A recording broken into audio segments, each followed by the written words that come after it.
Assalamualaikum warahmatullahi wabarakatuh. Perkenalkan, nama saya Mariel Vanovianti dengan NIM 2011-05-02-0013 dari kelas ES1 FEBI.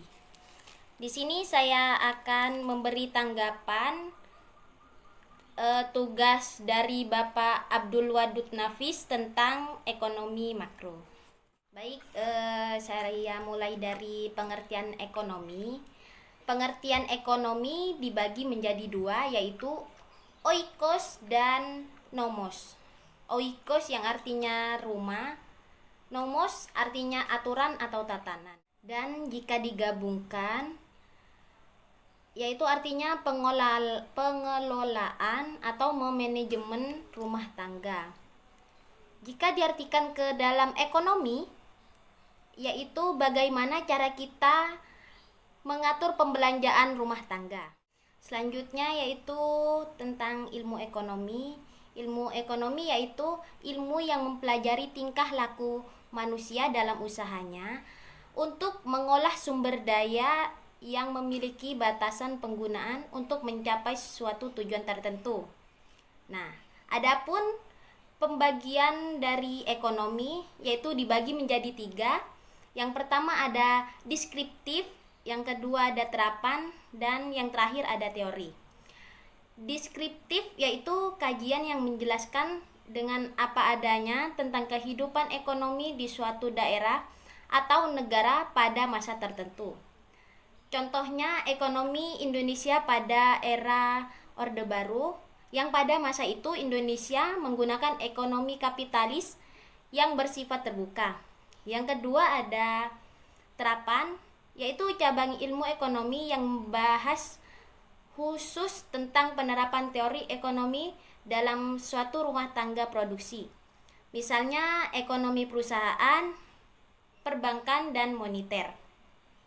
Yang terakhir yaitu teori, yaitu ilmu yang membahas gejala-gejala yang timbul karena perbuatan manusia dalam usahanya meningkatkan kesejahteraan masyarakat.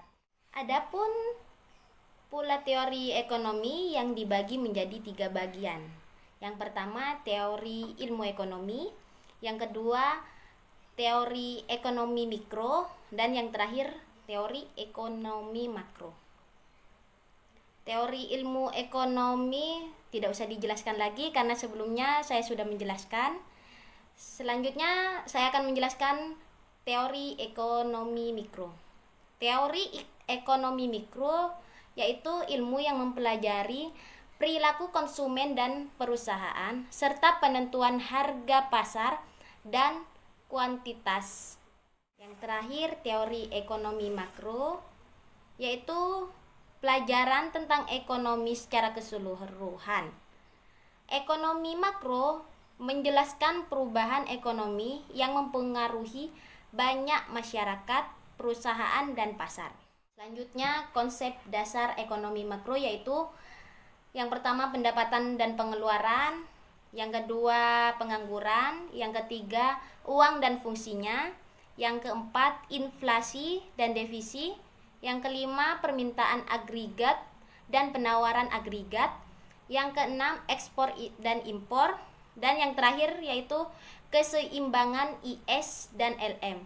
IS bisa dikatakan juga pasar barang, dan LM yaitu pasar uang.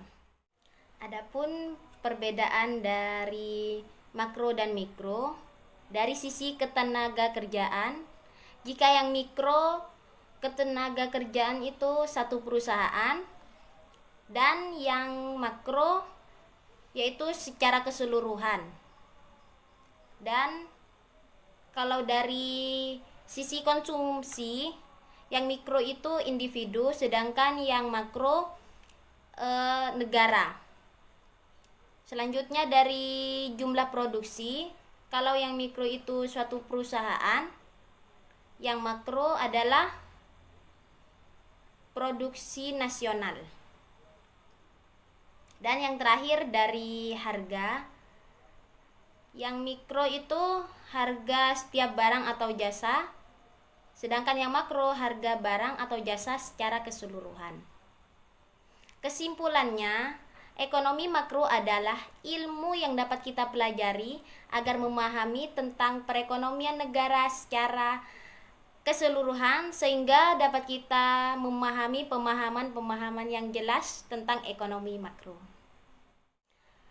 Mungkin hanya ini yang dapat saya sampaikan, kurang lebihnya mohon maaf. Wabillahi taufik wal hidayah. Wassalamualaikum warahmatullahi wabarakatuh.